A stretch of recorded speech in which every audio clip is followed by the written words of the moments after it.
Installing a USB I/O board.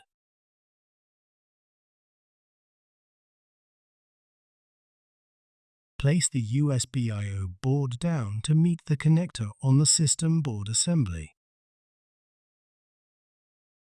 Fasten the screw to secure the board. Connect the cable to the USB I/O board. Reinstall all the PCIe risers. Route the cables through the rear air baffle. Reinstall the crossbar. If necessary, reinstall the front air baffle. Reinstall the rear top cover.